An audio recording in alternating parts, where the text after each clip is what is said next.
मैं कुंवारी थी और चरित्रवान भी। फिर अचानक मेरी तबीयत खराब हो गई।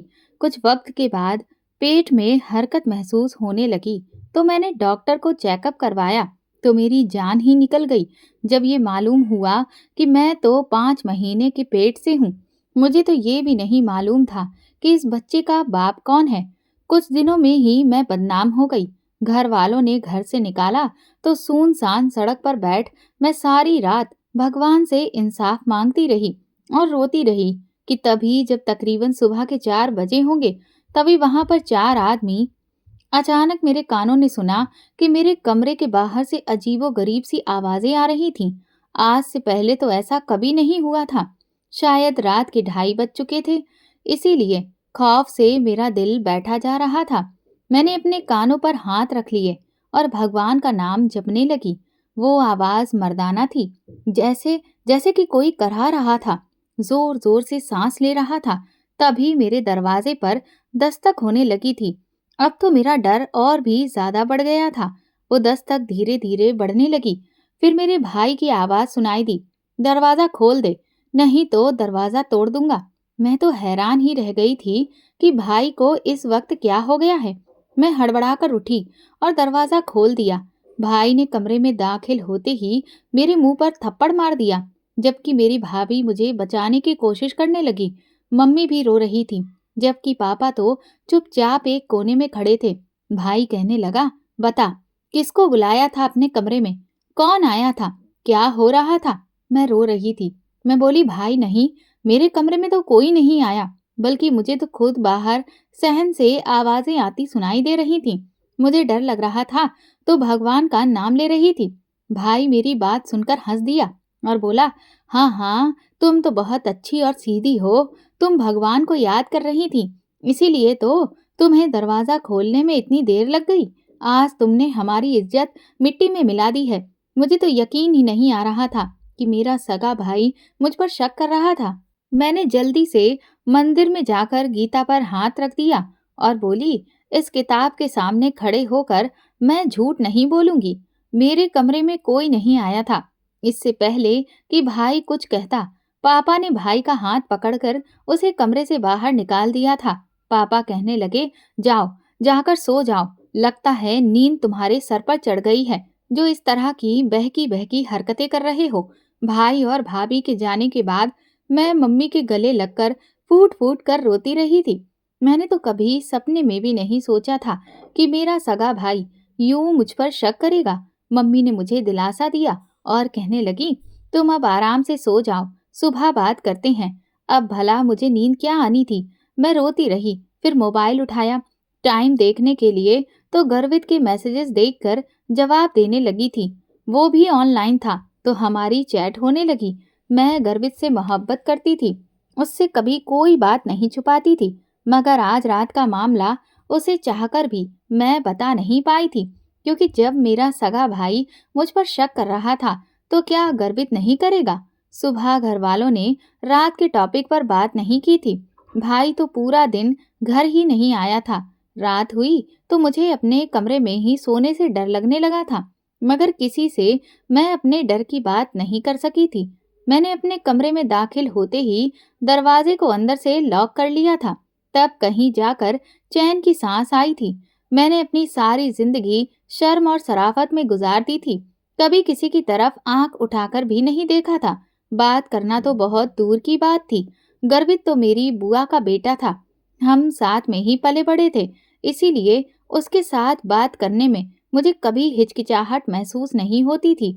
हाँ, मैं उससे बहुत प्यार करती थी, लेकिन उसके बावजूद मैंने उसे भी एक लिमिट में रखा हुआ था। कभी हाथ तक पकड़ने की इजाजत नहीं दी थी, क्योंकि मैं अपनी इज्जत को मोहब्बत के भी ऊपर रखती थी।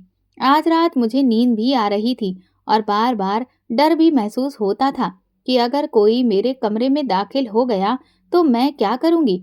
भगवान का नाम लेते लेते कहीं आंख लगी थी कि मुझे फिर से अपने कमरे के बाहर से वही आवाजें आने लगी थीं। एक मर्द था जो सांसें ले रहा था, और उसकी आवाज सुनकर मुझे बहुत अजीब सा खौफ महसूस होने लगा था। मैं तो अपने बिस्तर में ही लेटी रही थी। थोड़ी देर के बाद मेरे कमरे के दरवाजे पर दस्तक होने लगी थी। और मैं जानती थी कि ये दस्तक देने वाला कोई और नहीं बल्कि मेरा ही भाई था। वो बड़े गुस्से में लग रहा था, बार बार मेरा नाम पुकार रहा था। दरवाजा खोल दो पूजा, नहीं तो मैं दरवाजा तोड़ दूंगा और अंदर आकर तुम्हारा और तुम्हारे आशिक का वो हाल करूंगा कि तुम उम्र भर याद रखोगी। मुझे आज भाई की आवाज सुनकर डर नहीं लग रहा था, बल्कि मैं खुश हो गई थी कि भाई का शोर सुनकर वो मर्द जो कोई भी था भाग गया होगा। मैंने उठकर दरवाजा खोलने का कष्ट नहीं किया था, क्योंकि मेरा मार खाने का बिल्कुल भी मूड नहीं हो रहा था। भाई चीखता चिल्लाता रहा था। उसकी आवाज सुनकर मम्मी पापा भी बाहर आ गए थे और फिर उन्होंने भाई को बेइज्जत करके उसके कमरे में भेज दिया था। सुबह हुई तो जैसे ही नाश्ता करने के लिए मैं बाहर निकली, सामने ही भाई भी बैठा मम्मी के साथ नाश्ता कर रहा था। भाई के चेहरे पर बेइंतहा गुस्सा आया हुआ था। वो कहने लगा, तुम बहरी हो गई हो क्या? कल मैं तुम्हारे कमरे का दरवाजा बजाता रहा, मगर तुमने दरवाजा नहीं खोला, तो मैं चुप कर गई थी। भाई कहने लगा, क्या नाम है तुम्हारे आशिक का? तुम बुआ के बेटे गर्वित को चाहती हो ना? उससे कह दो कि वो शादी की तारीख तय करने के लिए अपने पापा को भेज दे।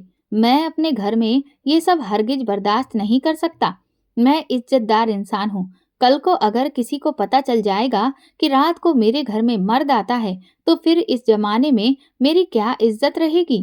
भाई की बातें सुनकर मेरा दिल परेशान हो गया था कि वो मुझ पर किस तरह का इल्जाम लगा रहा था, मगर इस बात की खुशी भी थी कि चलो, वो मेरे और गर्वित के रिश्ते के लिए मान गया है, क्योंकि हम दोनों के एक होने में सबसे बड़ी रुकावट मेरा भाई ही था। मैं उठकर अपने कमरे में चली गई थी। मैंने जल्दी से गर्वित को कॉल मिलाई तो वो परेशान हो गया। इतनी सुबह सुबह कॉल कैसे कर दी? सब कुछ ठीक तो है ना? मैं बोली, सब ठीक है, बल्कि मैं तुम्हें एक बहुत अच्छी खबर सुनाने जा रही हूँ। अच्छा, क्या खबर है? मैंने उससे कहा। भाई हमारी शादी के लिए मान गया है। तो वो एकदम शॉक्ड रह गया था। वो कहने लगा, ऐसे कैसे मुमकिन है? मैं बोली, बस ये सब छोड़ो कि कैसे हुआ और क्यों हुआ। हमारे लिए तो इतना ही काफी है कि अब हम दोनों एक हो जाएंगे। गर्वित मेरी बात सुनकर बहुत खुश हुआ और कहने लगा कि हाँ ठीक है, मैं आज ही अपने मम्मी पापा को तुम्हारे घर भेज देता हूँ। इतना कहकर उसने फोन बंद कर दिया था। अब मुझे थोड़ी टेंशन इस बात की होने लगी थी कि कहीं किसी तरह गर्वित और उसके घर वालों को इस बात का पता ना चल जाए कि हमारे घर रात को कोई मर्द आता था। फिर मैंने ये सोचकर सर झटक दिया कि गर्वित मुझसे बेइंतहा मोहब्बत करता है। अगर उसको पता चल भी गया कि ऐसी कोई बात हुई है, तो भी वो मुझे जरूर अपनाने वाला था। फिर तो ऐसे ही लगा कि जैसे मेरे तमाम सपने धीरे धीरे पूरे होने लगे हैं। शाम को बुआ और फूफा जी मेरा रिश्ता तय करने के लिए आए थे। पापा ने हाँ कह दी, तो साथ ही फूफा जी ने कह दिया कि अब जब हाँ हो गई है, तो लगे हाथ बच्चों की मंगनी भी कर देते हैं। कुछ ही दिन बाद हम शादी भी कर लेंगे। तो मम्मी कहने लगी, जी भाई साहब, जैसा आपको ठीक लगे। फूफा जी कहने लगे, हम परसों अपनी बेटी को अंगूठी पहनाने के लिए आएंगे। ये बात मेरे लिए बहुत ही खुशी की थी। और सबसे बड़ी बात ये थी कि मेरी मंगनी तय होने के बाद जो आवाजें मुझे सुनाई देती थीं, वो भी आना बंद हो गई थीं। मैं बहुत ज्यादा खुश थी। मैं और गर्वित सारा सारा दिन फोन पर बातें करते रहते थे और आखिर वो दिन भी आ गया जब मेरी मंगनी की रस्म हो रही थी। ये दिन मैंने दुआओं और मन्नतों से मांगा था। मैं गर्वित से बेतहाशा मोहब्बत करती थी और उसे पाना चाहती थी। वो भी मुझे चाहता था, मगर कुछ पारिवारिक मामलों की वजह से हम दोनों के रिश्ते में बहुत रुकावटें थीं और आज वो दिन आ ही गया था। मैंने तो कभी ख्वाब में भी नहीं सोचा था कि मेरी मंगनी वाले दिन ही मेरी दुनिया उजड़कर रह जाएगी। गर्वित ने मुझे मंगनी की अंगूठी पहना दी तो हम दोनों एक दूसरे की तरफ देखकर मुस्कुराने लगे थे। एक रिश्तेदार औरत हमारे पास आकर बैठ गई। उसने मुझसे भी पैसे वारे और गर्वित से भी, मगर उसने जो परफ्यूम लगाया हुआ था, उसकी खुशबू मुझे बिल्कुल पसंद नहीं आ रही थी। मेरा जी मचलने लगा था, लेकिन मैंने जल्दी से अपने मुंह पर हाथ रख लिया था। गर्वित मेरे लिए फिक्रमंद हुआ और बोला, सब ठीक तो है ना? मैं हल्का सा मुस्कुराई और बोली, हाँ हाँ सब ठीक है। अभी थोड़ी देर हुई थी कि खाना शुरू हो गया। खाने की खुशबू जब पूरे घर में फैली तो अब मुझसे कुछ भी कंट्रोल नहीं हो रहा था। मुझे उल्टियां होने लगी थी। मैं मुंह पर हाथ रखकर बाथरूम की तरफ भागी थी, मगर मेरी किस्मत कि मैं रास्ते में ही बेहोश हो चुकी थी। जब मुझे होश आया तो मैंने आंख अस्पताल के बेड पर खोली थी। मेरे पास उस वक्त मेरी मम्मी मौजूद थी। मैंने महसूस किया था कि रो रो कर उनकी आंखें सुर्ख हो चुकी थी। उनकी हालत मुझसे देखी ना गई तो मैं जल्दी से बोली, मम्मी, रोने की बात नहीं है, ठीक हो गई हूँ मैं। मम्मी की आंखों में मेरी बात सुनकर फिर से आंसू आ गए थे। वो कहने लगी, बेटा, आखिरकार तुम्हारी और गर्वित की मोहब्बत जीत गई। तुम दोनों का रिश्ता पक्का हो गया। हम लोग तुम्हारी शादी के लिए मान ही तो गए थे, तो फिर इतनी जल्दबाजी किस चीज की थी? तुम माँ बनने वाली हो, इसके बारे में गर्वित को पता है क्या? ये बात सुनकर तो मुझ पर कयामत टूट गई थी। मैं बोली, मम्मी, आप ये क्या कह रही हैं? मैं और गर्वित तो कभी अकेले में मिले ही नहीं हैं। ये आप क्या कह रही हैं? तो मम्मी कहने लगी, मैंने तो नहीं कहा, डॉक्टर ने रिपोर्ट दिखाई है। अब तुम 100 पर्दे भी डालो या जो भी कहो, बात तो पूरे खानदान में खुलकर सामने आ ही गई है। अभी मम्मी मेरे साथ यही बातें कर रही थी कि गर्वित भी आ गया था। उसका चेहरा भी उतरा हुआ था। वो कहने लगा, पूजा, ये सब क्या है? मैं बोली, देखो गर्वित, यहाँ की रिपोर्ट्स गलत आई हैं। डॉक्टर ने कहा है कि मैं माँ बनने वाली हूँ। आप मुझे इस अस्पताल से ले जाएं। मुझे नहीं रहना यहाँ पर। इनका तो दिमाग खराब हो गया है। एक कंवारी लड़की पर इल्जाम लगा रहे हैं। गर्वित की आंखों में तकलीफ दिख रही थी। वो कहने लगा, तुम्हें दुनिया के किसी भी अस्पताल में ले जाऊंगा, लेकिन मुझे ये बता दो कि ये खबर झूठी है ना, नहीं तो मैं मर जाऊंगा। मैं बोली, गर्वित, कैसी बातें कर रहे हैं आप? क्या आपको मुझ पर यकीन नहीं है? तो वो कहने लगा, तुम पर तो मुझे अपनी जान से भी ज्यादा भरोसा है। फिर वो मम्मी से कहने लगा, मामी, आप भी उठिए, हम दोनों मिलकर पूजा को किसी दूसरे अस्पताल में लेकर जाते हैं। मम्मी ने मायूसी से मुझे देखा था। वो कहने लगी, ठीक है, एक बार ये भी तसल्ली कर लो। अब मैं और गर्वित मम्मी के साथ दूसरे अस्पताल जा रहे थे। सारा रास्ता खामोशी से कटा था। कोई भी बात करने की हालत में नहीं था। भगवान का नाम लेकर अस्पताल आ गया था। मुझे इमरजेंसी में चेक करवाया गया था। डॉक्टर ने मेरा अल्ट्रासाउंड किया तो कहने लगी, आप एक बच्चे की माँ बनने वाली हैं। ऐसा तो मैंने कभी ख्वाब में भी नहीं सोचा था। अब मुझे ऐसा लगा था कि मेरा दिल फट जाएगा। मैं चीखने लगी थी। मैंने कहा, ये क्या बकवास लगाई हुई है? प्रेग्नेंट है, प्रेग्नेंट है। मैंने कितनी बार कहा है कि मैं प्रेग्नेंट नहीं हूँ। मेरा चरित्र बिल्कुल साफ है। फिर मैंने गर्वित से कहा, भगवान का वास्ता है गर्वित, तुम मेरी बात पर यकीन करो कि सब दुनिया वाले झूठ बोल रहे हैं। मैं तो सिर्फ और सिर्फ तुम्हारी हूँ। गर्वित ने मेरी आंखों में देखा। वो कहने लगा, तुम मेरी आंखों के सामने ये प्यार का जो झूठा खेल खेलती रही, वो सिर्फ एक नाटक था। जब तुम किसी और के साथ ही ये सब कर रही थी, तो फिर मेरे साथ अकेले मिलने में क्या बुराई थी? आज मैं अपनी मंगनी, अपना रिश्ता तुमसे खत्म करने जा रहा हूँ, लेकिन बस यही दुआ है कि तुम हमेशा खुश रहो। गर्वित मुझे अस्पताल में छोड़कर चला गया था, जबकि मैं फूट फूट कर रोती रही थी। मैंने मम्मी का हाथ पकड़ा और कहा, ये सब कुछ झूठ है। मैं किसी के साथ भी वक्त नहीं गुजार रही थी। मैं बिल्कुल पाक साफ हूँ। मम्मी बस मुझे खामोशी से देखती रह गई थी। फिर वो मुझे अपने साथ घर ले गई। डॉक्टर ने बताया कि मेरी तबीयत काफी खराब है और मेरी जान को भी खतरा है। मैंने मम्मी से कहा कि मम्मी, अगर सच में मैं प्रेग्नेंट हूँ तो फिर मैं इस बच्चे को अब खत्म कर देती हूँ। मम्मी ने कहा कि हाँ, मैं तो बच्चे को खत्म करवा देती, मगर डॉक्टर ने कहा है कि इस तरह से तुम्हारी जान भी जा सकती है। तो मैंने कहा कि आखिर मुझे जिंदा रहकर करना ही क्या है? जब गर्वित मुझे छोड़ गया है तो मुझे भी अब अपनी ये जिंदगी नहीं चाहिए। मम्मी की आंखों में आंसू आ गए थे। मेरे पापा भी मुझसे दूर दूर रहते थे और नजरें झुकाए रहते थे, जबकि भाई तो मेरी जान का दुश्मन ही बन गया था। वो उठते बैठते बस यही कहता रहता था कि मैं तो पहले ही कहता था कि मुझे इसके कमरे से किसी मर्द की आवाजें आती हैं, लेकिन आप लोगों को तो मेरी किसी भी बात पर यकीन ही नहीं आता था। अब इस बेशरम से कह दीजिए कि ये अपने प्रेमी को बुला ले और उसके साथ ही शादी कर ले, नहीं तो हम पूरी दुनिया में मुंह दिखाने के काबिल नहीं बचेंगे। तभी भाभी आगे बढ़कर कहने लगी, मुझे भी पूजा के लिए बहुत गुस्सा आ रहा है। इसने जिस लड़के के साथ मोहब्बत की है, वो तो इसको छोड़कर चला गया है। अब भला इसको कौन अपनाएगा? और पूजा तो ये भी नहीं बताती है कि आखिर इसका मुजरिम कौन है। तो ऐसे में हम फिर क्या करें? मैं चुपचाप उनकी बातें सुनती रही थी। मेरी मम्मी रोने लगी तो भाभी उठकर मेरी मम्मी के पास चली गई थी। वो कहने लगी, माँ जी, आप बिल्कुल भी दिल छोटा ना करें। मैं जब से ब्याह कर इस घर में आई हूँ, मैंने पूजा में कोई भी बुराई नहीं देखी है। वो एक अच्छी और शरीफ लड़की है। मुझे तो समझ नहीं आ रहा कि किसने इस बेचारी को बहला फुसला कर इस तरह का काम किया। लेकिन मुझे यकीन है कि आइंदा से अब ये कोई भी ऐसी गलती नहीं करेगी। इसीलिए अगर आप लोग मुझे इजाज़त दें तो मैं पूजा के रिश्ते की बात अपने भाई पवन के लिए करती हूँ। वो वैसे भी इंडिया वापस आने वाला है। 2 हफ्ते के बाद वो दुबई से भारत आ जाएगा।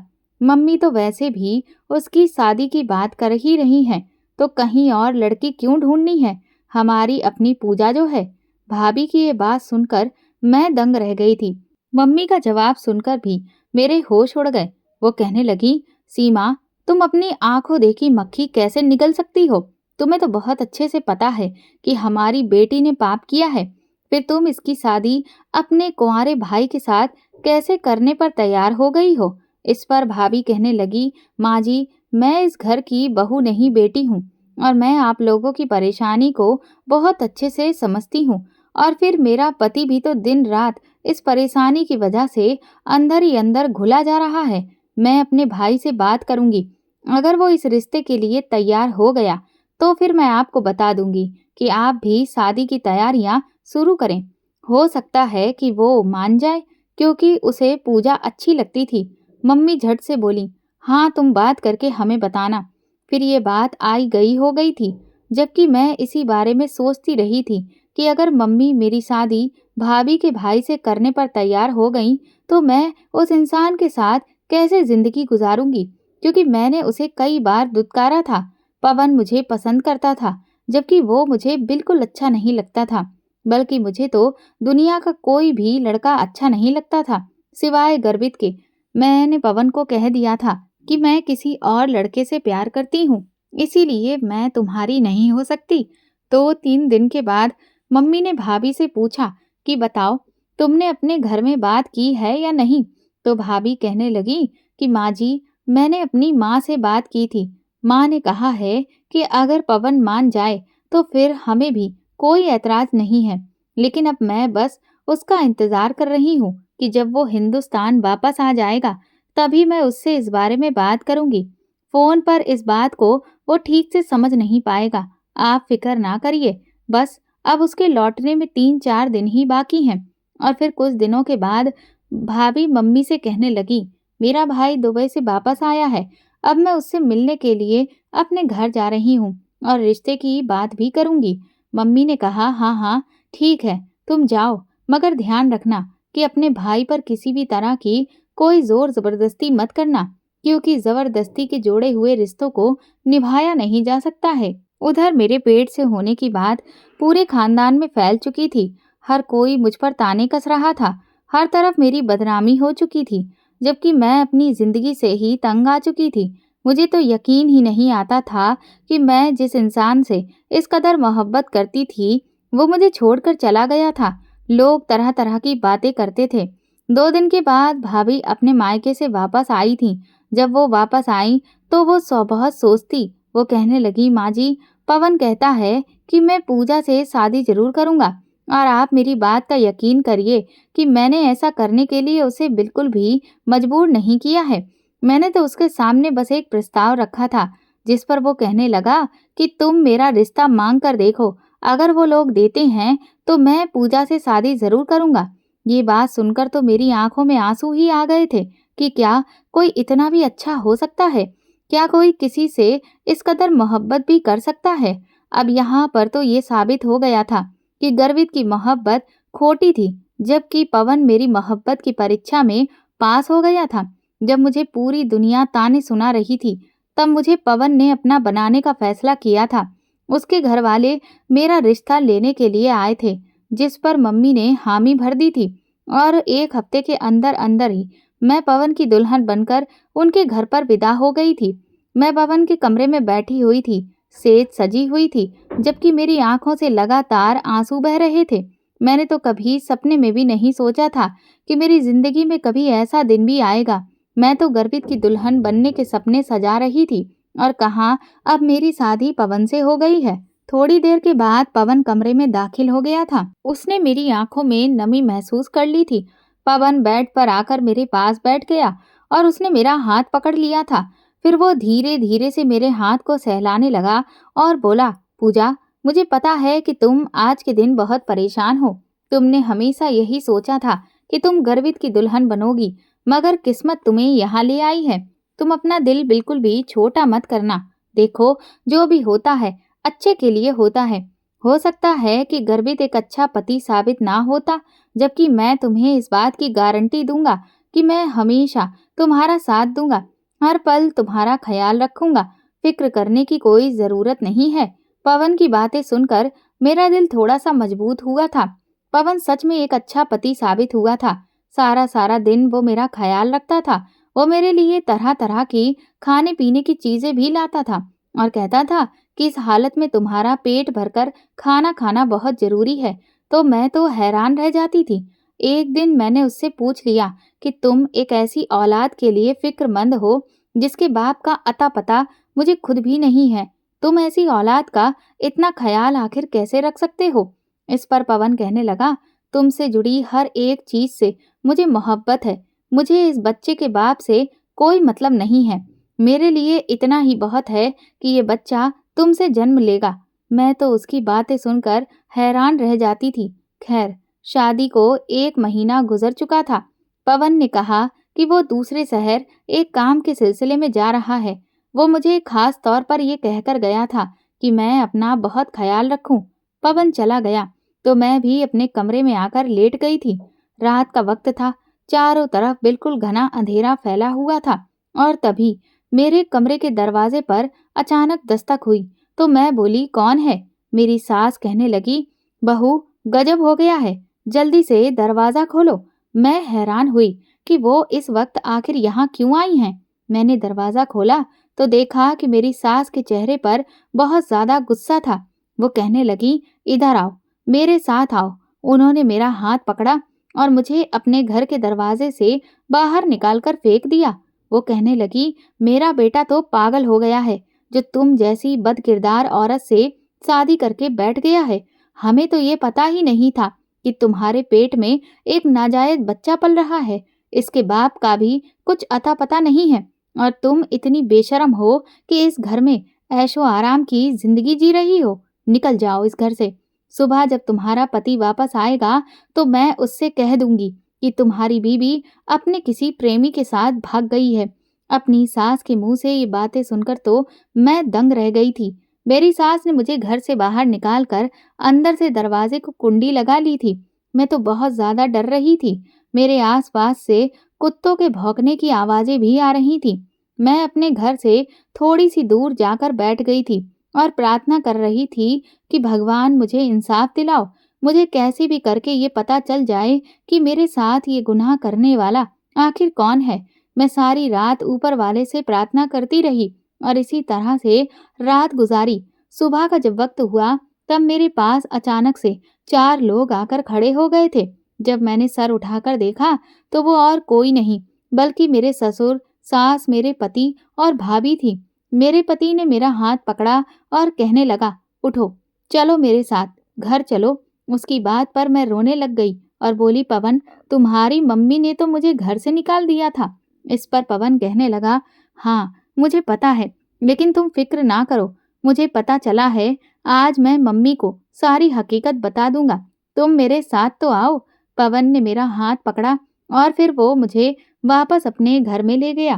पवन कहने लगा, मम्मी, आपको इस बात की फिक्र है ना कि पूजा के पेट में पलने वाले बच्चे का बाप कौन है? तो आज मैं हर रात से पर्दा उठा देता हूँ और पूजा जिसके बच्चे की माँ बनने वाली है वो कोई और नहीं बल्कि मैं हूँ। ये बात सुनकर तो मैं भी एकदम शॉक्ड रह गई थी।